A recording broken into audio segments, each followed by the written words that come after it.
Nunca se intimide com a aparência de seu inimigo. Em vez disso, examine as partes que compõem o todo. Ao separá-las, semeando divergência e divisão, você pode enfraquecer e derrubar até o inimigo mais formidável. Ao armar o seu ataque, trabalhe na mente deles para criar conflito interno. Procure os elos e as articulações, aquilo que conecta as pessoas em um grupo ou um grupo ao outro. Divisão significa fragilidade e as articulações são a parte mais fraca de Dividir para conquistar. qualquer A estrutura. frase popularmente atribuída a Maquiavel, o primeiro cientista político do mundo, nunca esteve tão certa. Mas essa estratégia é bem mais antiga do que você imagina. Felipe II da Macedônia já usava essa tática no século IV a.C. Júlio César fez o mesmo. E no auge do Império Britânico, os ingleses dividiram povos na Índia e na África, explorando diferenças étnicas e religiosas reais no esclarecimento. Voltando a Maquiavel, em O Príncipe ele não usou diretamente essa frase. Aliás, são muitas frases atribuídas a ele, e isso é um tema para outro vídeo. Mas ele explicou como um líder pode se fortalecer ao dividir o povo, estimulando os conflitos internos e assim enfraquecer as ameaças do poder. Mas será que isso é coisa do passado? Aqui nós seguimos divididos. Recentemente foi divulgada uma pesquisa. Quem foi melhor presidente? Lula ou Bolsonaro? Enfim, nos separamos novamente. Direita, esquerda, norte e sul. Enquanto isso, os problemas reais ficam em segundo plano. É mais fácil manter a gente brigando do que pensando no bem coletivo.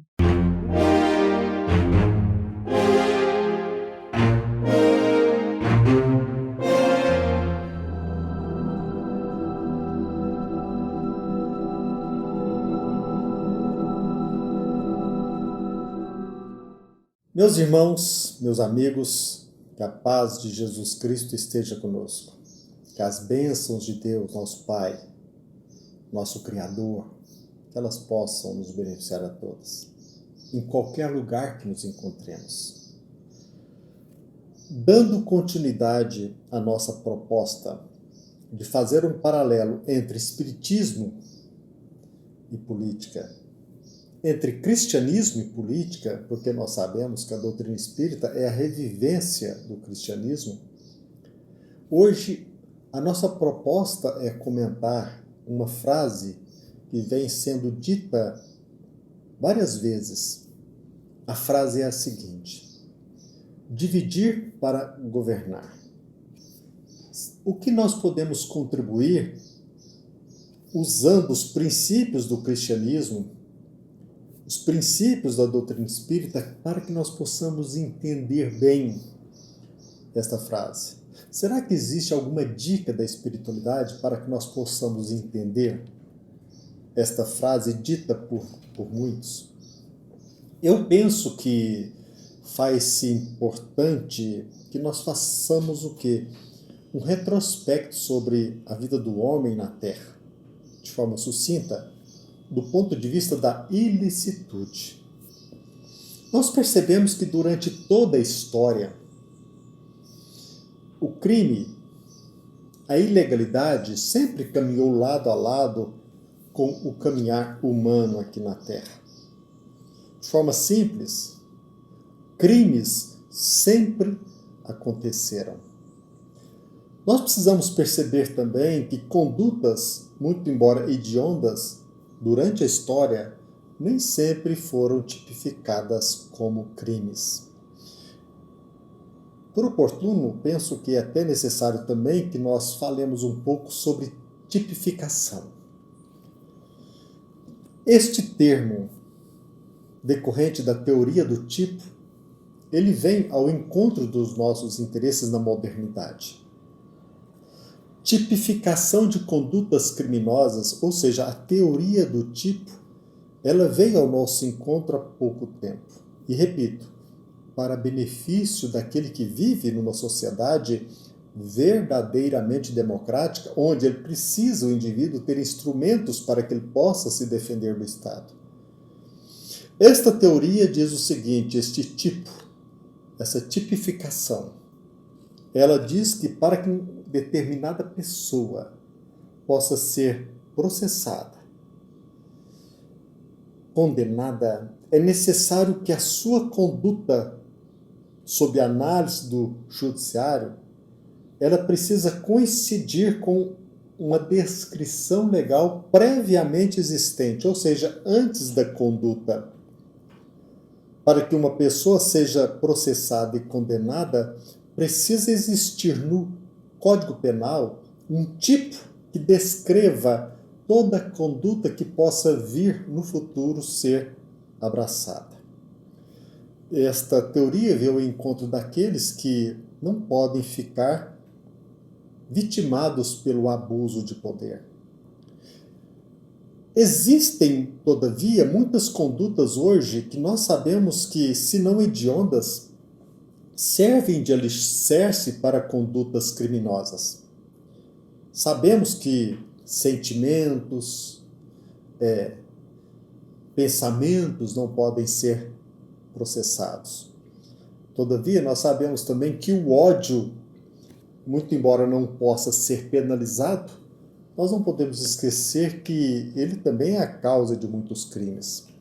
Ele não pode ser processado e jamais será, mas as condutas decorrentes desse sentimento de ódio, sim.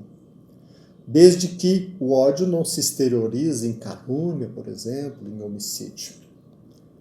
Muito embora o ódio não possa ser punido, eu pergunto, quantas e quantas vezes ele se mostra como agente, a mola propulsora do crime? Da mesma forma, a inveja. Como a inveja não pode ser punida, não pode ser tipificada como crime pela legislação, da mesma forma também nós não podemos esquecer que também sirva de alicerce para que nós possamos cometer crimes. Nós sabemos também que o nosso ordenamento jurídico ele proíbe que nós façamos justiça com as próprias mãos. Também sabemos que o direito penal prevê isso como um crime. Mesmo assim, muitos buscam na convivência social resolver problemas pessoais, resolver problemas familiares, até mesmo patrimoniais, ou sobretudo patrimoniais. Eles procuram resolver esses problemas com as próprias mãos, ou seja, atuam de forma criminosa. Atualmente nós nos deparamos com frequência com crimes coletivos, crimes considerados como multitudinários, ou seja, praticados pela multidão. Também nós nos deparamos, à nossa frente se encontra crimes ambientais, políticos, ou seja, atos ou omissões que prejudicam o interesse da coletividade, da ordem social, da segurança do Estado. Por que nós estamos dizendo tudo isso? O que esta reflexão nos leva? Eu quero compartilhar com vocês algumas perguntas. O que leva o homem a abraçar conduta criminosa em relação àquela pessoa simplesmente porque ela pensa diferente? O que está por trás disso? Como que nós podemos entender a violência, o assassinato entre pessoas, entre partidários de ideologias diferentes, entre indivíduos que levantam bandeiras diferentes? E o que falar daqueles, meus amigos, daqueles que matam semelhantes simplesmente pelo fato de que ele ostenta uma bandeira ou uma camisa de time esportivo diferente? Por que nós usamos com frequência termos desumanos para atingir o outro que abraça religião, partido, time de futebol diferente? Por que nasce em nós aquele desejo de vingança diante de uma pessoa simplesmente porque ela pensa diferente? Por que nós não pensamos em torno da compaixão, do altruísmo? Por que o perdão é tão esquecido? Agora, talvez vocês não saibam, mas consta que até mesmo em estatuto de partido político já existiu uma previsão de que nenhum membro daquele partido ele poderia manter relações pessoais, familiares, com aqueles que abraçam ideologia diferente, considerado como inimigo do partido, inimigo da classe operária, da classe partidária, inimigo do povo. Precisamos mergulhar o que está por trás disso tudo. Qual é a causa deste comportamento? E o que a doutrina espírita, o cristianismo, pode nos ajudar? E falando sobre Jesus Cristo, lembremos o pensamento de Tiago. Ele nos ensina o seguinte, e esse ensinamento, para mim, é de vital importância. Ele nos aponta: meus irmãos, meus amados irmãos, não se deixem enganar. Cada um é tentado pelo próprio mau desejo, sendo arrastado, sendo seduzido pela própria concupiscência. Então, esse desejo, tendo sido concebido, dá luz ao pecado. E o pecado, após ser consumado, gera a morte. Quando nós falamos sobre o ódio, por que não mergulharmos em nós mesmos? Nós sabemos, por outro lado, que o senso comum ele não admite a tese de que as nossas fraquezas, os nossos desejos, até mesmo inconfessáveis, eles são usados por tiranos que trabalham em prejuízo do povo que governa. Ele chega a ponto de forma dissimulada, convencer o outro de que violência até mesmo representa um ato heróico. Tudo pela revolução. Ou seja, o crime, a violência, são considerados atos heróicos, pois defendem que aquele criminoso será depois redimido pelo sucesso da revolução. Mas é importantíssimo nós reforçarmos que aqueles déspotas tiranos, eles usam das nossas fraquezas, dos nossos desejos, em detrimento de nós mesmos. Os déspotas fomentam a inimizade. Eles estimulam o ódio como diretriz revolucionária, a ponto de usar até mesmo a nossa carência, a carência de muitos, atraindo-os ao grupo e nele, além de aceito, aplaudidos. A solidão, a angústia existencial, a miséria, a necessidade de não somente ser aceito, como aplaudido, são ingressos à entrada dele na comunidade de criminosos. Quanto trabalho é feito na surdina para que se tenha percepções erradas, equivocadas sobre esta ou aquela pessoa, sobre este ou aquele ideal.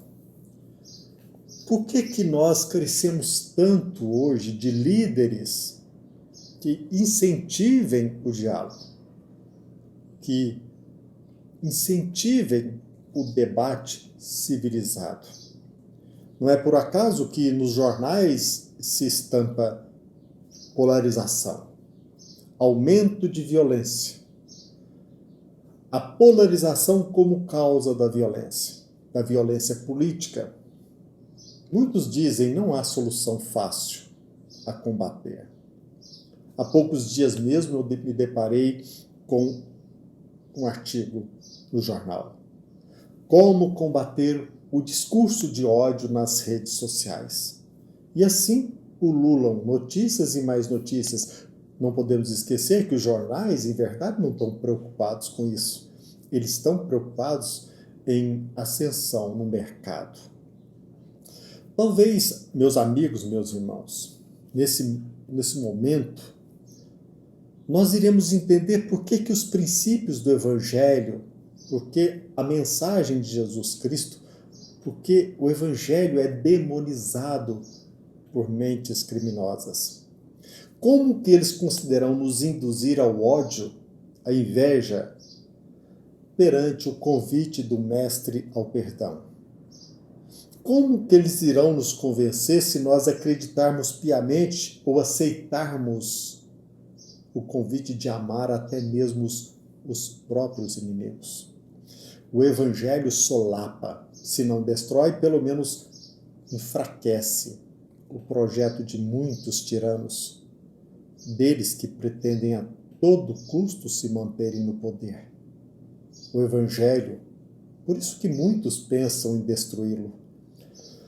Para muitos, até mesmo aqueles que estudam o Evangelho, passa desapercebido ou despercebida a frase dita por Jesus Cristo e que se encontra gravada no Evangelho de João, no capítulo 18. Muitos, repito, menosprezam esta simples frase, dita em resposta do Mestre após ter sido vítima da agressão do guarda do sumo sacerdote. Eu convido vocês, meus amigos, meus irmãos, para revisitar essa passagem, onde o diálogo se inicia pelo questionamento do sumo sacerdote sobre seus discípulos e sua doutrina. Jesus Cristo, diante desta pergunta, quem são os seus discípulos, como é a sua doutrina?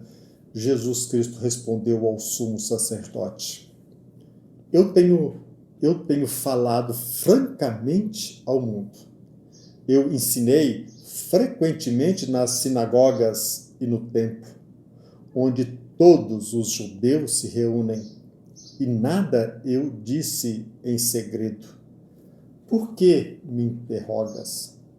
Pergunta àqueles. Faça essa pergunta, formule essa pergunta àqueles que me ouviram. Aquilo que eu lhes ensinei, eles sabem bem o que eu disse.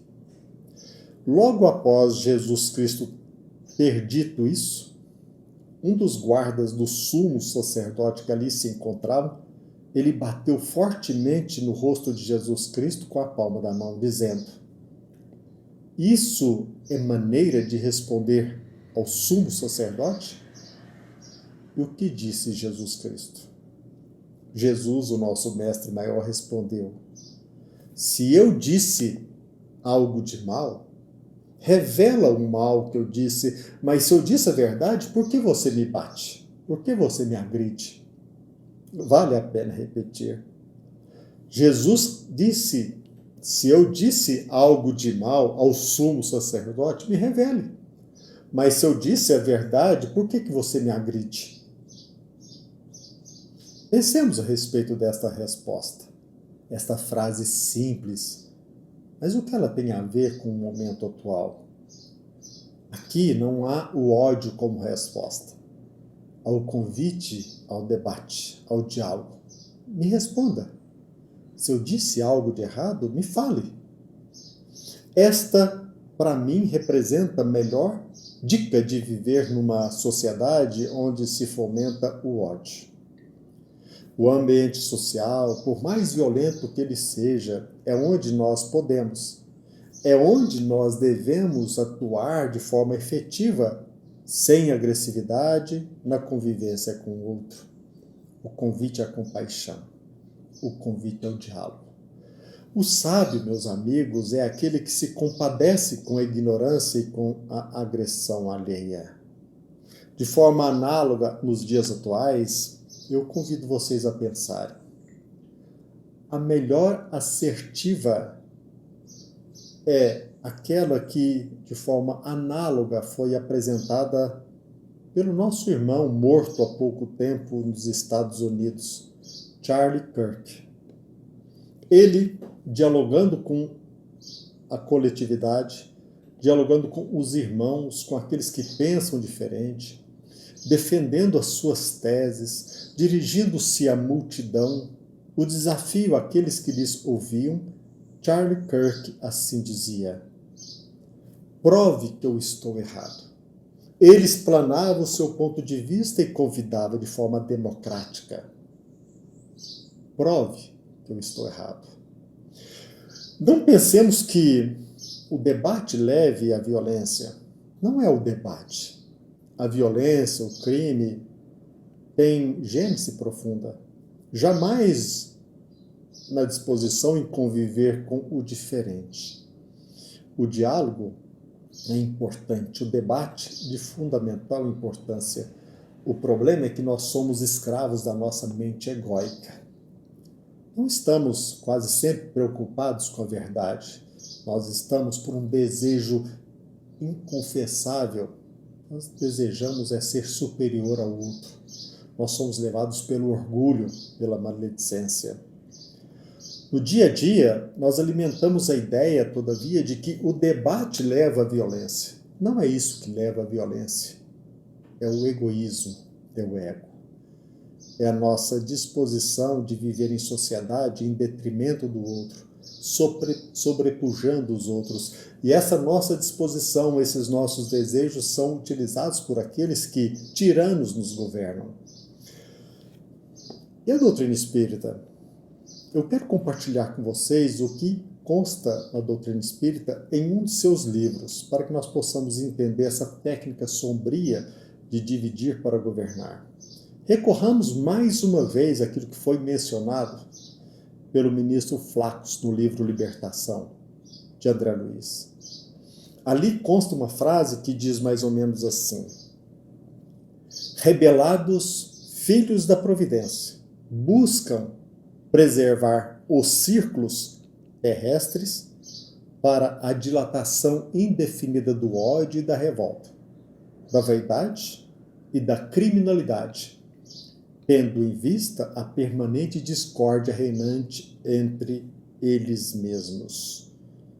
Percebamos bem a profundidade desta frase, porque nós, ao ler aquilo que o ministro compartilha conosco, nós iremos perceber que ele aprofunda um pouco mais quando ele continua dizendo: confinados ao berço escabroso da ignorância, em que o medo e a maldade, com inquietudes e perseguições recíprocas, lhes consomem as forças e lhes inutilizam o tempo. Não se percebem da situação dolorosa em que se acham. Quando se divide a sociedade, quando a intimida pelo medo, nós, se continuarmos desavisados, seremos consumidos, seremos vitimados, encontrar-nos-emos esgotados. Quantos de nós hoje, quantos de nós não se apercebe da situação dolorosa em que nos achamos? Talvez por estas palavras, meus amigos, meus irmãos, talvez por esses ensinamentos que a espiritualidade nos proporciona, em face da resposta sensata de Jesus Cristo, com base naquilo que o ministro Flacos nos ensina, talvez por esses ensinamentos nós iremos, quem sabe, entender, compreender o motivo de se alimentar o ódio do povo, para que os autocratas se mantenham no poder. Precisamos ser inteligentes, não podemos nos deixar ser instrumentos em detrimento de nós mesmos. Indubitavelmente, nesse objetivo de se manterem no poder, os autoritários alimentam a divisão, eles provocam a discórdia. E não é algo que se cinge apenas à esfera dos políticos. Quando o homem se organiza, quase sempre nós usamos, na maioria das vezes, de forma inconsciente, de técnicas sombrias. Talvez vocês, meus amigos, meus irmãos, não tenham notado que estamos sendo manipulados. E como instrumentos do ódio, ainda não percebemos que estamos desperdiçando tanta energia atacando o outro, o nosso semelhante. Quantas vezes não percebemos que muitos líderes aqui na Terra instigam a divisão, a fim de que projetos que a eles interessam sejam aprovados, mesmo afetando todos na coletividade. Pensemos nisso. Olhemos para o Evangelho, para os ensinamentos trazidos pela espiritualidade. Percebamos o tanto que Jesus Cristo nos trouxe de bom, quantos ensinamentos, quantas e quantas dicas. Olhemos para o Evangelho não como uma forma de adentrarmos num paraíso utópico, para que possamos resolver os nossos problemas temporários, em alguns casos rasteiros. Procuremos Jesus Cristo para entender a nós mesmos, para que possamos e saibamos utilizar os nossos poderes, os nossos recursos que herdamos de Deus, para que possamos não somente aprimorar a nossa vida, mas ajudar a todos na coletividade. Não deixemos, não permitamos que o outro utilize daquilo que é divino em nós para nos prejudicar. Que a paz de Jesus Cristo esteja conosco e que as bênçãos do nosso Pai, do nosso Criador, que elas possam nos beneficiar a todos. Até breve, se Deus quiser.